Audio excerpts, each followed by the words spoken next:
So mga kabanat, narito yung video ni Congressman Atienza kung saan sinabi niya dito na si Senador Manny Pacquiao niya yung dahilan kaya nagkaroon ng pagdinig sa Senado sa pagsisiwalat ni Senador Manny Pacquiao ng mga korupsyon sa pamamahala o sa administrasyon Duterte, at malaking bagay niya yung ginawa ni Senador Manny Pacquiao. So nanawagan si Congressman Atienza, kung hindi nyo daw iboto si Senador Manny Pacquiao ay huwag na siyang iboto. Yan ang panawagan niya kasi ayaw niya na halimbawa kung siyang manalo at iba rin naman yung presidente na kasama niya, ayaw niya. So yan ang panawagan ni Congressman Atienza. So hindi ko na patagalin ito mga kabanat, panoorin niyo itong discussion ni Congressman Atienza. So paki-comment kung anong reaction niyo dito. Nagmamahal sa kapwa niya, kaya yung kinita niya sa boxing, kinikita niya noon, binabahagi niya sa mga taong mahihirap. Pero yung sarili niyang housing project, galing sa pondo niya. Maraming libo-libo yung kanyang scholar, na ngayon ay mga professional na, galing sa pondo niya. At si Manny Pacquiao ang nagbulgar ng korupsyon sa gobyerno. Siya ang nagkaroon ng tapang at lakas loob sabihin kay Pangulong Duterte, maraming nagnanakaw sa administrasyon ngayon. Ano yan, nabibilad ng katotohanan sa investigasyon ng Senado. Pero si Manny Pacquiao ang naglakas loob na magbulgar niyan. Let us not forget, it was Manny Pacquiao who exposed the corruption in government today. Yung nangyayari sa investigasyon sa Senado, galing yan sa katapatan ni Manny Pacquiao. So please, if you will vote for me, Atienza, do not forget my president and the man I trust. And the reason why I am running now for vice president is only because my president, Manny Pacquiao, I believe in, who will do us all good. So, kampanya ninyo, Pacman, Pacquiao, Atienza, para po naman makagawa kami ng tama. Sapagkat kung iba ang Pangulong mananalo, ayoko pong manalo. In fact, I tell people now, if you are not going to vote for Pacquiao, don't vote for Atienza. Vote for his vice president, whoever he is. But if you are going to vote for Pacquiao, please consider Lito Atienza. Because he needs all the help, all the support, all the experiences that I have, ibibigay ko sa kanya para sa inyo, paglilingkod sa inyo. Kaya, Pacquiao Atienza ang inyong ipakalat, MJ. Ay da doble, buhay party list, iboboto ko, El Shaddai member ako. Medel Fabro, second message, buhay party list, Romblon chapter, will support our Vice President, Lito Atienza. Yun din ang paalala ko sa inyo, Medel. Pacquiao Atienza. Dahil kung Atienza lang, wala rin ako magagawang kabutihan para sa inyo. Dahil hindi gagawin ng mga ibang kandidato yung commitment ni Manny Pacquiao sa bayan, sa Panginoon, at sa akin. Bago naman niya ako napasagot ng pumayag maging vice presidential candidate niya, sinabi naman niya sa akin yung kanyang mga hangarin, and I've known him for 22 years. He's a man of one word. Pagmamahal sa Panginoon at sa bayan. For God and country. Wala pong ibang kandidato na tumatayo sa ganyang klaseng plataforma. Lahat ng alam ko naman, sa gobyerno, sa bürokrasya, sa karanasan ko, sa pagpapatakbo ng lahat ng tanggapan na hinawakan ko, itutulong ko yan kay Manny Pacquiao. Kung siya presidente. Kung iba presidente, wala po akong magagawang kabutihan para sa inyo. So do not vote for Atienza if you are not voting for Manny Pacquiao. But if you're voting for Manny Pacquiao, do not forget, Lito Atienza has to be his vice president. Para ngayon lang magkaroon ng presidente at vice-presidente na talagang magkaibigang matalik at isa lang adikain.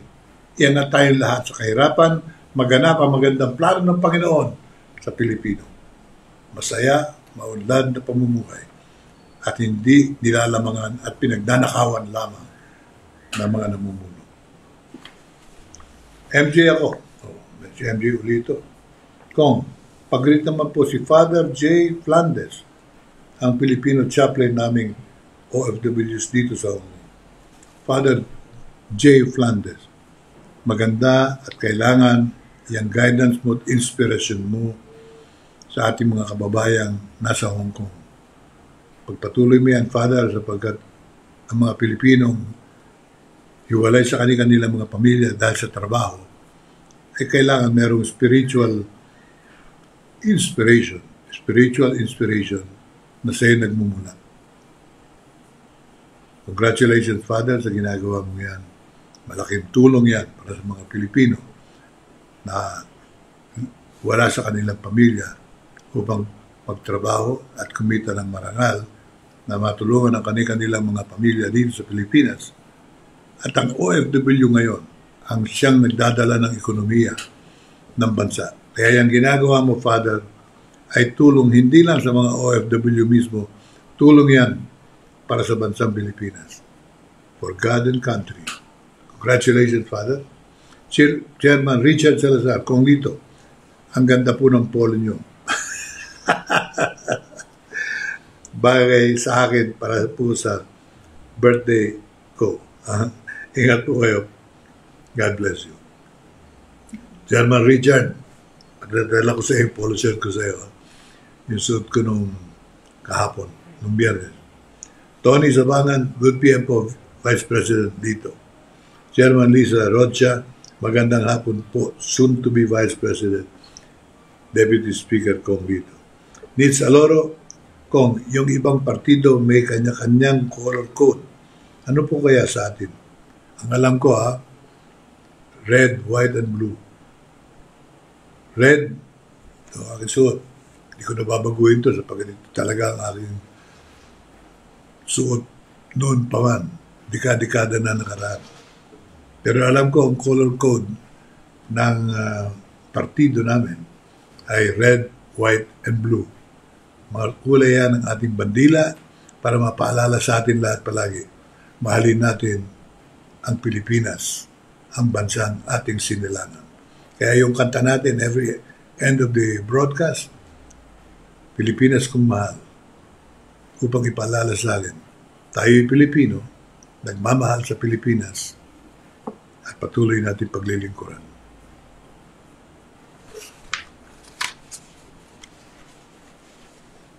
Doris at Jangkulor, kasiyahan po tayo ng dakilang lumikha sa ating mga pangarap para sa ating bayang Pilipinas.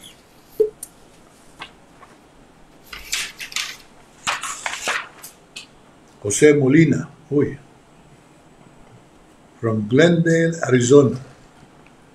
We hope you will win, VP Atienza, because we need men with honesty and integrity in our government to make the Philippines better again. God bless you, Congressman Atienza, and stay safe. Ito'y nanawagan siya sa kanyang mga kamag-anakan. Kem, Heidi, and family, all of us, we will vote for you. Thank you, Jose, Joe, thank you to the Molina family. And thank you for your prayers and good wishes. Medel Fabro, give love on Christmas Day. Yun ang pinatugtog ko. Give love on Christmas Day. Malapit na Pasko, mga kabuhay. Huwag natin kalilimutan. Ang pinakamagandang regalo na maibibigay natin sa ating kapwa, Pilipino, kaibigan, kamag-anakan, ay pagmamahal. Mahalin natin lahat. Maski na yung mga kalaban natin sa politika, mahalin natin. Maski na yung mga umaalipusta sa atin, mahalin din natin. Ang pagmamahal ay dapat lang natin palaganapin pagdating ng Kapaskuhan. Malapit na ang Pasko, simulan na natin palaganapin ang pagmamahalan sa ating bansa. Bagamat nag-file tayo ng ating mga candidacy, hiwa-hiwalay tayo, isa lang dapat ang ating tunay na damdamin at layunin, ang paglingkuran, ang Panginoon at ang tao. For God and country, we should spread love to all our countrymen. We love you all. Kami po naman ni Manny Pacquiao, handa kami maglingkod, magsakripisyo para sa kapakanan ng ating bansa at ng ating mga kapwa Pilipino. Merry Christmas to you all. Lorna Batak. Uy, birthday ni Lorna. Give love. Magandang hapon po sa susunod na Vice President Lito Atienza. Doris Adjangcolor from Batangas. Good PM, my Vice President Lito Atienza, may your desires in life be granted and be successful. Sa tulong ng Panginoon, nakagustuhan niya.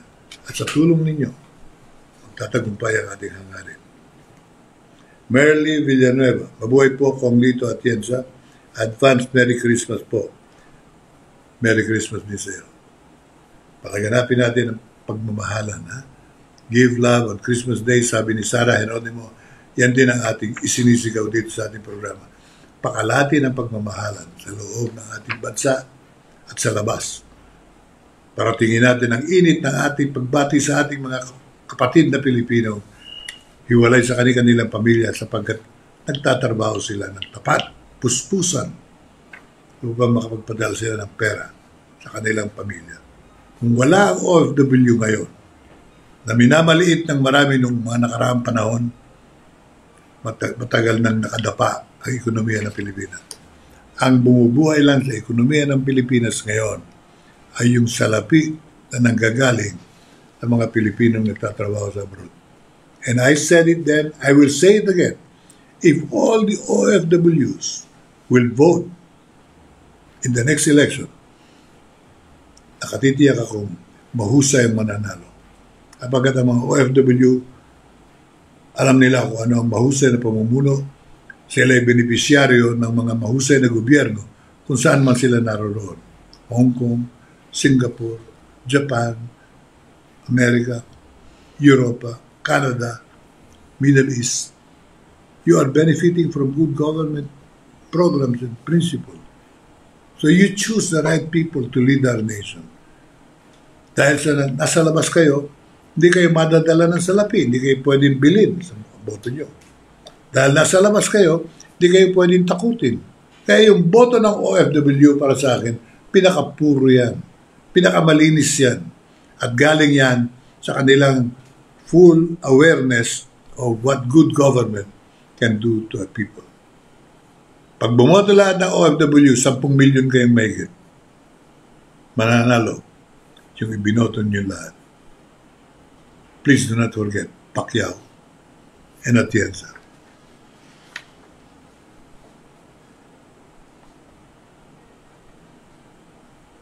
Merly Villanueva, mabuhay po Kong Lito.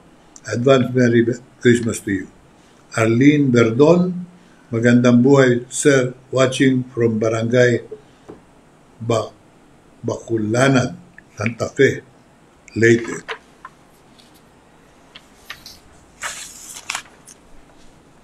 Susan Bermudez, magandang buhay po. We love you. God bless.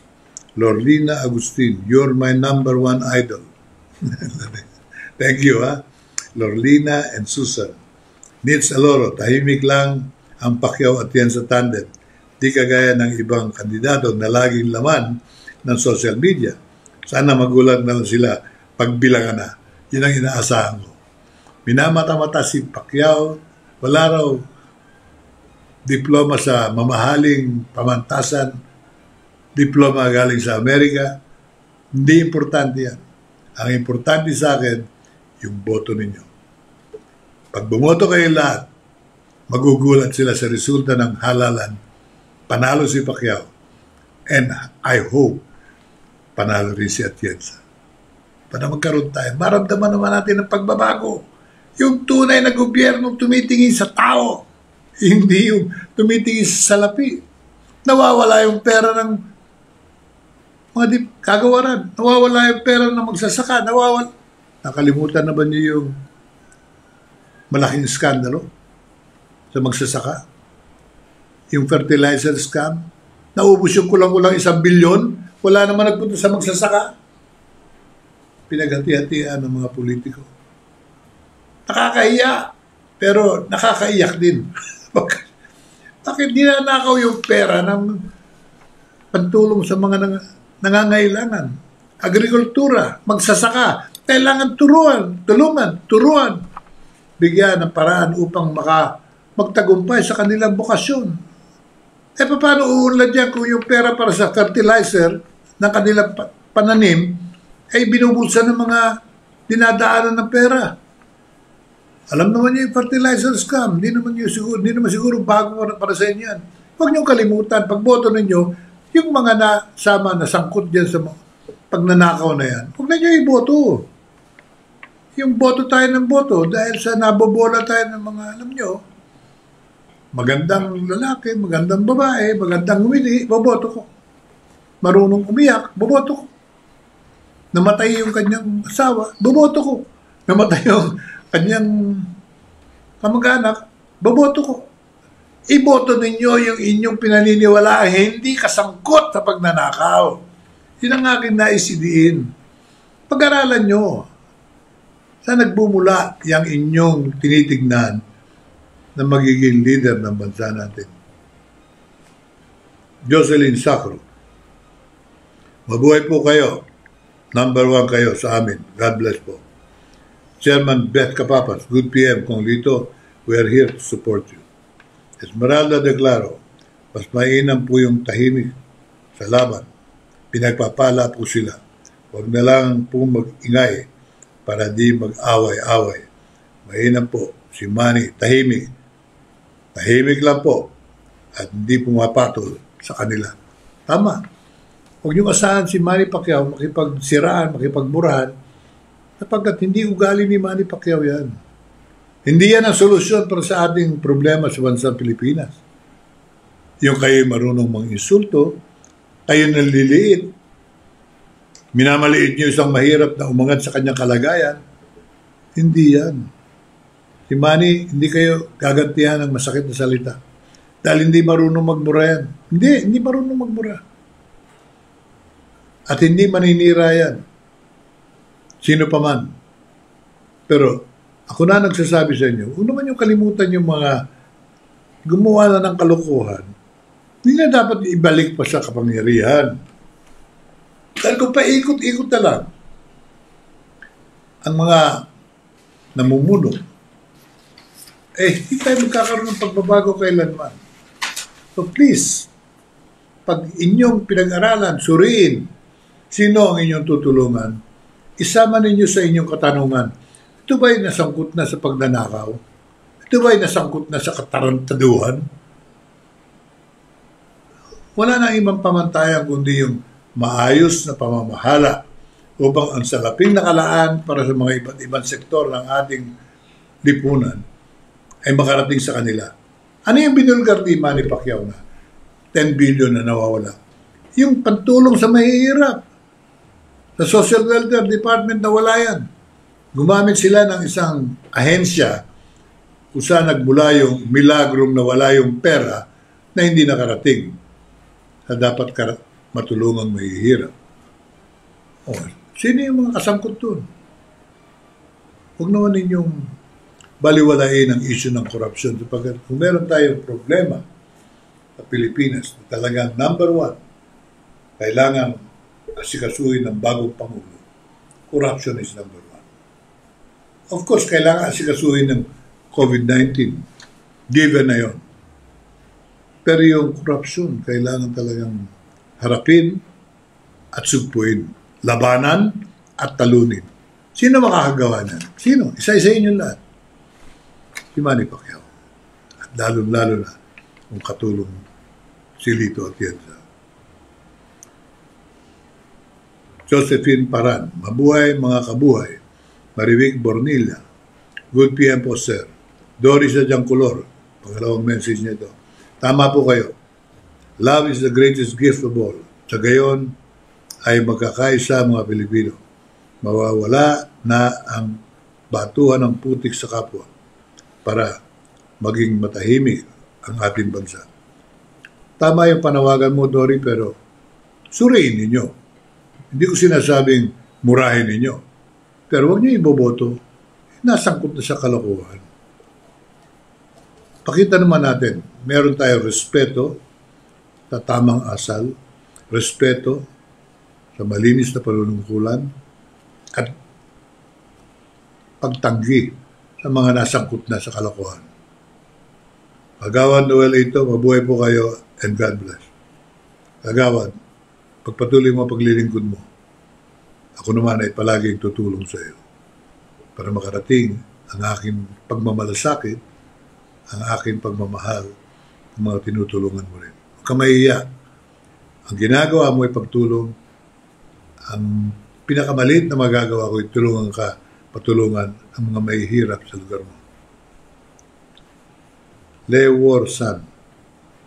Hi po kung dito. Stay safe always po. Pangalan niya, Lewor San. So yan mga kabanat, yung napakinggan yung diskusyon ni Congressman Atienza. At yan ang panindigan ni Congressman Atienza, no? Kung iboto niyo naman siya na hindi kasama ang Pangulo niya, wag na lang daw niya iboto. Kasi sa bagay, siguro nagkakaroon din siya ng pananaw kagaya nitong kay Leni Robredo. Bagamat si Leni yung nanalo bilang presidente, parang hindi rin sila magkasundo nitong presidente, di ba? Parang ang pangit din kasi. Dapat sana magkaroon din ng batas nitong ating bansa na kung sino yung nanalo na presidente, package na ang vice president para hindi sila magkasalunghatay.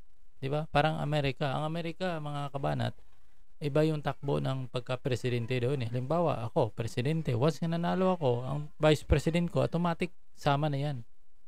Sama na. Halimbawa, presidente lang yung tumatakbo. Pero may vice president ako. Kahit hindi mo man isulat yung pangalan ng presidente ko, automatic yan. Pag nanalo ako, kasama ko na siya. Yun ang larangan ng eleksyon doon sa Amerika. Sana ganun din sa atin para yung nanungkulan sa gobyerno like president magkasundo itong vice president. Maganda yung tandem kumbaga mga yan, sana mga kabanat yung gagawin ng gobyerno. So maraming salamat mga kabanat, at yan muna yung opinion ko dito.